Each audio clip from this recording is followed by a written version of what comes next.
बिस्मिल्लाहिर्रहमानिर्रहीम। अस्सलामुअलैकुम स्टूडेंट। तो उम्मीद करती हूँ आप सब खैरियत से होंगे। अल्लाह ताला हमेशा आपको अपनी हिफाजत में रखे। इस वीडियो में हम अपना मोरिरास थ्योरम का प्रूफ करेंगे। तो चलें स्टार्ट करते हैं। बिस्मिल्लाहिर्रहमानिर्रहीम।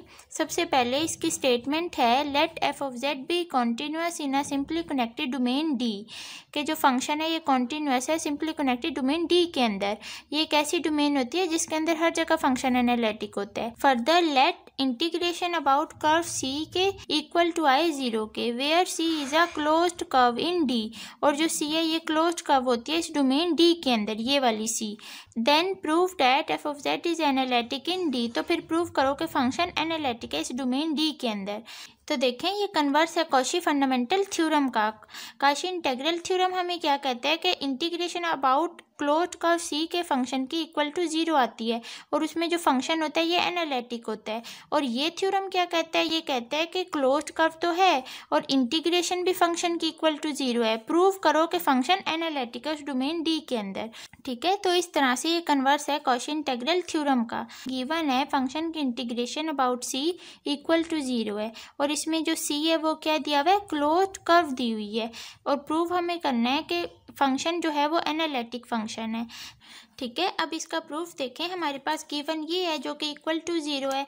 अब ये मैंने ले ली सिंपली कनेक्टेड डोमेन डी ले ली। ठीक है, इसके अंदर के सभी पॉइंट पे फंक्शन एनालिटिक है। इस डोमेन डी के अंदर मैं यहाँ एक पॉइंट ले लेती हूँ ए।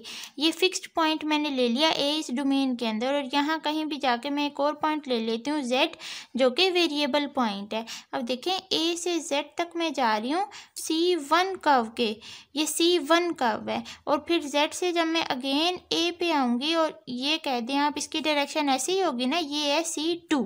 तो ये क्या बना ओवरऑल हमारे पास बना, ये क्लोज्ड पाथ बना, क्लोज्ड कंटूर बना। अब देखें हमारे पास जो फंक्शन की इंटीग्रेशन है अलोंग क्लोज्ड कर्व वो इक्वल टू जीरो आ रही है गिवन में। तो यहाँ हमारे पास जो क्लोज्ड कर्व बन रहा है वो C1 और C2 की हेल्प से बन रहा है। तो इस सारे फंक्शन को हम इस तरह तो लिख सकते हैं। ठीक है, ये C1 कर्व के अबाउट और ये C2 कर्व के अबाउट फंक्शन की इंटीग्रेशन इक्वल टू जीरो है। तो अब यहाँ देखें इस फंक्शन को इसी साइड पे रखा इक्वल टू, इसको दूसरी साइड पे लेके गई तो माइनस साइन साथ आ गया। अब देखें इस माइनस का मतलब यहाँ सिर्फ इतना ही है कि डायरेक्शन ऑपोजिट है। देखें हम ए से जेड की तरफ गए थे ना तो C1 कर्व थी, तो जेड से ए की तरफ आए तो C2 कर्व थी। तो ये डायरेक्शन ऑपोजिट नहीं, ये अपवर्ड है ये डाउनवर्ड है। तो इसका मतलब सिर्फ इतना ही है कि डायरेक्शन ऑपोजिट है। अगर आपने इस तरह नहीं देखना तो देखें ये C1 कर्व है ये C2 कर्व है। अगर हम ए से जेड की तरफ ही जाएं इस फंक्शन में भी, अगर मैं ए से जेड की तरफ जाऊं तो हमारे पास C1 कर्व आएगी। और इसमें भी जब ए से जेड की तरफ जाऊंगी तो इस तरह नहीं हो जाएगी डायरेक्शन इस तरह से। ठीक है, ये डायरेक्शन हो जाएगी। तो ये वाला C2 कर्व है तो इस तरह की कर्व क्या हो जाएगी, माइनस C2। तो अगर मैं इसमें भी ए से जेड की तरफ जाऊं तो ये आ गया। अब नेक्स्ट देखें अपने थ्योरम को प्रूफ कैसे करेंगे। हमारे पास फंक्शन क्या है, एफ ऑफ जेड। तो F of Z D Z की इंटीग्रेट करेंगे ए से जेड, ये इसके अपर लोअर लिमिट्स। क्यों, क्योंकि हमारे पास इस पूरे डोमेन में दो पॉइंट्स हैं ए से जेड तक, एक फिक्स्ड पॉइंट है एक वेरिएबल पॉइंट है। ठीक है, तो इसके अबाउट हमने इसकी इंटीग्रेट करनी है। और ये जो ओवरऑल फंक्शन है ना ये इंडिपेंडेंट ऑफ पाथ है। इस डोमेन डी के अंदर की बात हो रही है, ये डोमेन डी है सारा, ये जो ब्लैक बाउंड्री मैंने बनाई है ना ये डोमेन है। तो इसके अंदर क्या है, इंडिपेंडेंट ऑफ पाथ है। मतलब इस डोमेन डी के अंदर ये एक तो फिक्स्ड पॉइंट रहेगा, ये जो वेरिएबल पॉइंट है इसे मैं जहाँ मर्जी ले सकती थी, यहाँ यहाँ जहाँ मर्जी। तो ये सारे पाथ पे क्या है, इंडिपेंडेंट है। ठीक है, जिनके अबाउट हम क्लोज कंटूर बनाए और वो इक्वल टू जीरो आए। तो देखें हमारे पास अब ये जो फंक्शन है इसको हम एक नए function capital F of z के इक्वल रखेंगे अपने प्रूफ में। अब देखें एक्चुअल में हम क्या प्रूफ करेंगे, हम प्रूफ करेंगे कि capital F dash of Z equal to है स्मॉल एफ ऑफ जेड के इक्वल। ठीक है, अगर f dash of z exist करेगा, अगर मेरे पास ये एग्जिस्ट करेगा तो फिर इसका क्या मतलब है कि जो एफ ऑफ जेड है ये एफ ऑफ जेड है ये क्या होगा, एनालिटिक होगा। और अगर ये एनालिटिक होगा तो इसका क्या मतलब है कि जो मेरे पास एफ डैश ऑफ जेड है वो भी क्या होगा, इज एनालिटिक होगा। तो या एफ डैश ऑफ जेड कह लें या इसको हम क्या कह लें, स्मॉल एफ ऑफ जेड कह लें। तो वो बात एक ही है क्योंकि ये इसके इक्वल है। तो इसलिए फिर यहाँ से प्रूफ हो जाएगा कि हमारे पास जो स्मॉल एफ ऑफ जेड है वो एनालिटिक फंक्शन है। तो हमने एक्चुअल में ये प्रूफ करना है कि जो फंक्शन हमने लिया है इसका first derivative equal to f of z करना है। तो वो अब किस तरह करेंगे, तो देखें उससे पहले यहाँ एक और इम्पॉर्टेंट बात सुन लें। ये है ना function f of Z equal to ये है फंक्शन। अब देखें इसमें मेरे पास जो लिमिट्स हैं वो भी जेड है और अंदर जो ऑपरेटर है वो भी जेड है, तो इसलिए हमें कन्फ्यूजन ना हो। हम क्या करते हैं, जो अंदर ये ऑपरेटर है ना इसको चेंज कर देते हैं, हम ले लेते हैं F of T D T. ठीक है, यहाँ ऑपरेटर कुछ भी ले लो कोई फ़र्क नहीं पड़ता, एफ ए डी ए ले लो। तो ये अब देखें जैसा मैंने आपको बताया एक्चुअल में हमने ये प्रूफ करना है कि एफ डैश ऑफ जो जेड है वो इक्वल टू है स्मॉल एफ ऑफ जेड के इक्वल। और इसमें हम जानते हैं कि एफ डैश ऑफ जेड का फॉर्मूला क्या होता है, capital F of Z plus H minus F of Z by H. H पे लिमिट लगती है। अब देखें यहाँ से हमें पता चला कि F of Z plus H की भी ज़रूरत पड़ेगी। अभी हमने क्या देखा कि हमारे पास यहाँ क्लोज्ड डोमेन, ये हमारे पास डोमेन डी है, इसके अंदर एक पॉइंट है ए और यहाँ एक पॉइंट हमने लिया था जेड। ठीक है, तो इसके अलोंग हमने एक कर्व बनाई थी C1। तो आप कंसीडर कर लो एक बार के लिए यहाँ एक और पॉइंट है जो कि Z प्लस एच है, तो इसके अलोंग भी हमने सेम काम करना है। या आप ये समझ लो या आप क्या करो, इस पूरी इक्वेशन में इसको नाम दे दो इक्वेशन 1 का। इस पूरी इक्वेशन में Z की जगह पे क्या सब्स्टिट्यूट कर दो, Z प्लस एच, इस ऊपर वाली पूरी इक्वेशन में। तो मेरे पास क्या आ जाएगा, F of Z plus H equal to आ जाएगा इंटीग्रेशन ए से यहाँ Z प्लस एच आ जाएगा। ठीक है, और ये F of T D T आ जाएगा। तो इसको आप इक्वेशन 2 का नाम दे दो। अब हमने तो चूँकि ये फाइंड आउट करना है तो इक्वेशन 2 माइनस इक्वेशन 1 कर दो।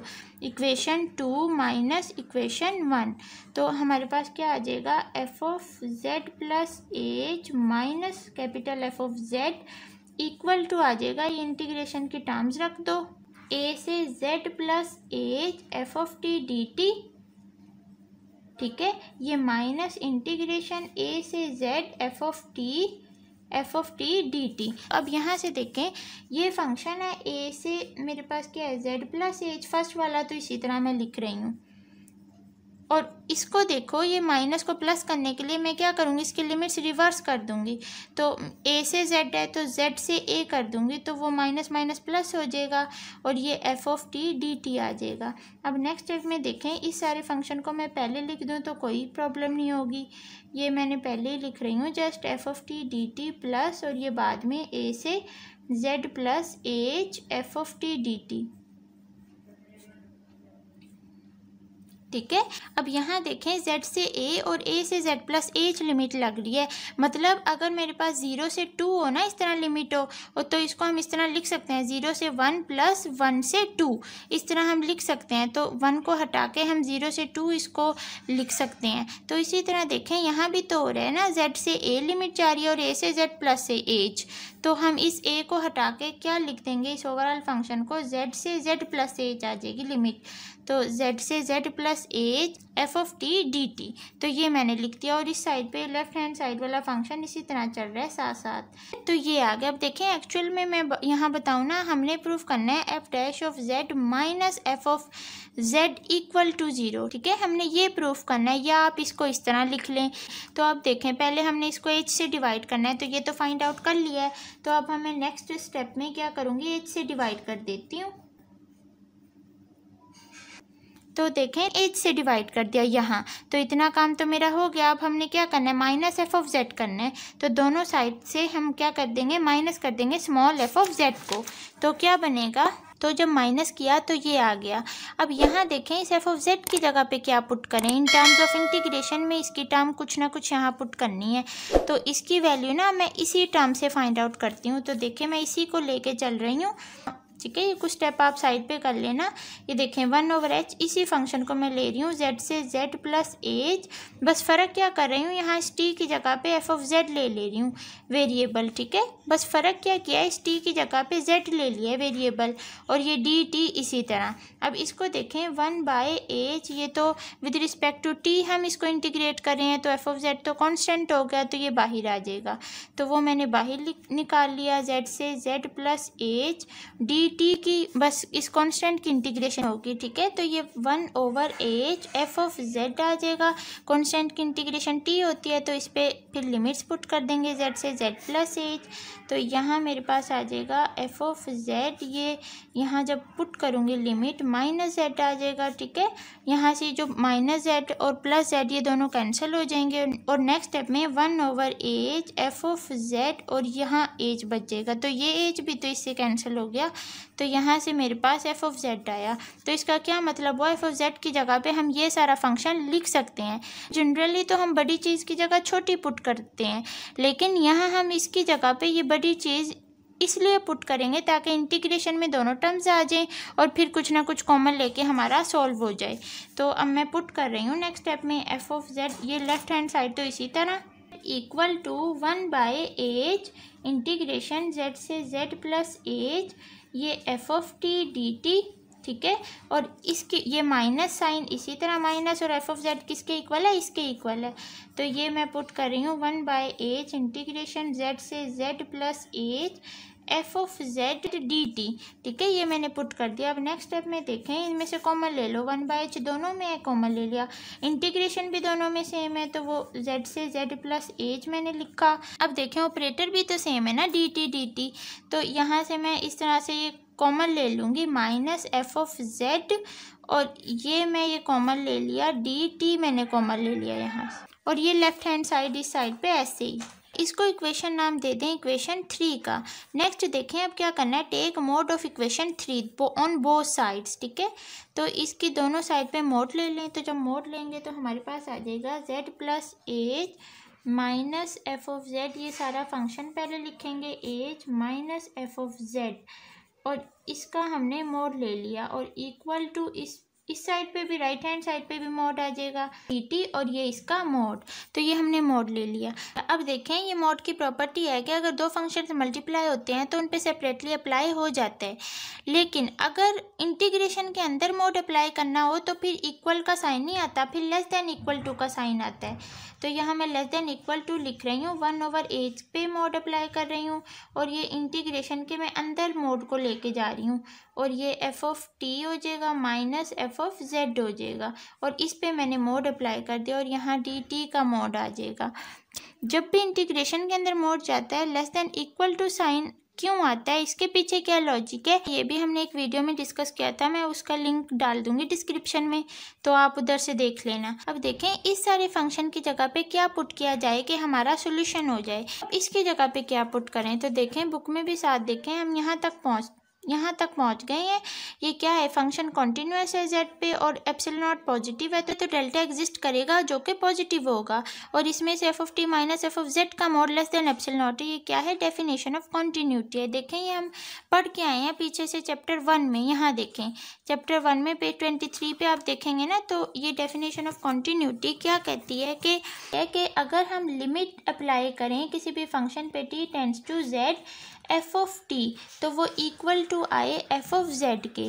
कब, अगर हमारे पास का जो मोड है f of T minus F of Z का मोड, ये क्या होता है, less than equal to epsilon naught होता है। ये लेस देन एप्सिलॉन नॉट कब होता है, जब हमारे पास t माइनस जेड का मोड जो है वो लेस देन डेल्टा हो। तो ये एप्सिलॉन और डेल्टा डेफिनेशन ऑफ लिमिट ये कहती है, मतलब कॉन्टिन्यूटी की डेफिनेशन है। तो अब इधर ना इसकी जगह पे हम पुट करने के लिए ये चीज़ यूज़ करेंगे। यहाँ देखें हमारे पास यही सारी चीज़ का मोड है ना, तो इस सारी चीज़ का mod less than epsilon naught है, तो इसकी जगह पे हम ये एप्सिलॉन नॉट पुट कर देंगे यहाँ। तो देखें हमारे पास क्या बनेगा, less than equal to 1/h का मोड इंटीग्रेशन z से z प्लस h, ठीक है, z प्लस h, और इसकी जगह पे एप्सिलॉन नॉट पुट कर दिया, और dt का मोड इसी तरह। अब देखें ये एप्सिलॉन नॉट तो कांस्टेंट है, बाहर आ जाएगा। तो इसके बाद मैं यहाँ से स्टार्ट कर रही हूँ, लेफ्ट हैंड साइड तो इसी तरह रहेगी, लेस देन इक्वल टू आ जाएगा 1/h का मोड इंटीग्रेशन z से z plus h epsilon not dt, यही है ना हमारे पास। तो यही सारी चीज़ मैंने एक दफ़ा यहाँ लिख दिया। अब देखें नेक्स्ट स्टेप में less than equal to epsilon naught constant है, बाहर आ जाएगा एच मोड इसी तरह। अब हमने इंटीग्रेशन z से z plus H find out करनी है इस डी टी के मोड की। अब देखें इतने फंक्शन की क्या वैल्यू आएगी, तो इसको मैं नीचे यहाँ साइड पे कर रही हूँ। सो z plus H D T की इंटीग्रेशन क्या होगी, इसकी इंटीग्रेशन होगी टी मोड, और इस पर अब हम लिमिट पुट करेंगे z से z प्लस एच।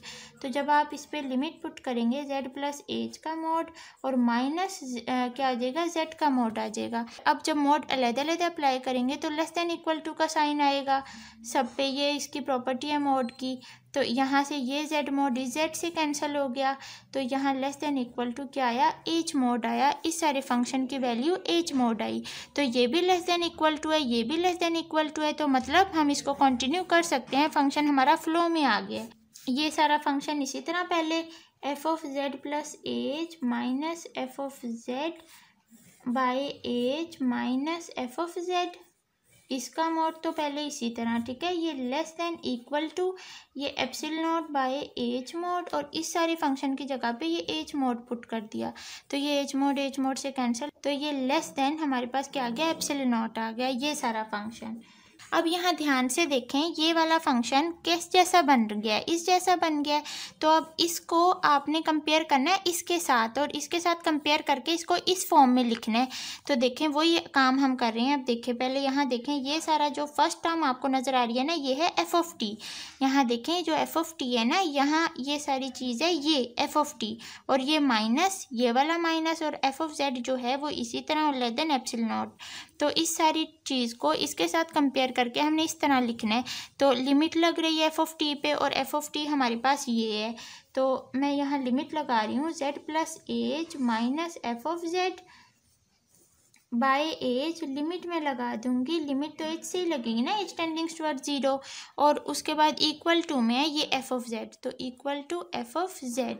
अब यहाँ से हम जानते हैं ये सारा फॉर्मूला किसका बन रहा है, एफ डैश ऑफ जेड का फॉर्मूला बन रहा है, equal to f of z. तो ये हमारा यहाँ से प्रूफ हो गया, ठीक है। तो अगर हमारे पास F dash of Z F Z के इक्वल है, तो इसका क्या मतलब है कि एफ डैश ऑफ जेड क्या है, एग्जिस्ट कर रहा है। ये F dash of z exist कर रहा है, तो इसका मतलब हुआ कि हमारे पास जो हमने ये फंक्शन लिया था, ये वाला फंक्शन, ये एफ ऑफ जेड, ये क्या है, एनालिटिक है, ठीक है। तो ये हमारे पास जो एफ ऑफ जेड है वो क्या है, इज़ एनालिटिक। और अगर ये एनालिटिक है तो इसका क्या मतलब हुआ कि इसका जो फर्स्ट डेरिवेटिव है वो भी क्या है, इज़ ऑल्सो एनालिटिक। अगर इसका फर्स्ट डेरिवेटिव एनालिटिक है तो इसका क्या मतलब है कि इसका फर्स्ट डेरिवेटिव किसके इक्वल है, एफ ऑफ जेड के इक्वल हमने प्रूफ किया हुआ है। तो अगर यही एनालिटिक है तो यहाँ से प्रूफ हो गया कि जो स्मॉल एफ ऑफ जेड है इज़ एनालिटिक। चूँकि ये दोनों इक्वल हमने प्रूफ किए हैं, तो यहाँ से ये प्रूफ हो गया कि जो स्मॉल एफ ऑफ जेड है वो भी क्या है, एनालिटिक है। तो ये हमारा प्रूफ हो गया। तो आई होप आपको समझ आया होगा जिस तरह से हमने अपना ये प्रूफ किया। और नेक्स्ट देखें, इसमें बुक में भी देख लें, इधर यहाँ इसी तरह किया हुआ है। आई थिंक आपको यहाँ थोड़ी बहुत प्रॉब्लम होती या यहाँ होती डी टी, ठीक है, यहाँ किस तरह से ये एज फाइंड आउट किया है, तो अब आपको कोई प्रॉब्लम नहीं होगी। तो मेरी कोशिश होती है कि हर step each and every concept clear हो। तो नेक्स्ट वीडियो में इंशाल्लाह हम अपना नेक्स्ट ये वाला थ्योरम करेंगे, ठीक है। तो इस वीडियो में अगर आपको कोई भी डाउट या कोई प्रॉब्लम है तो आप कमेंट्स करके ज़रूर पूछा करें।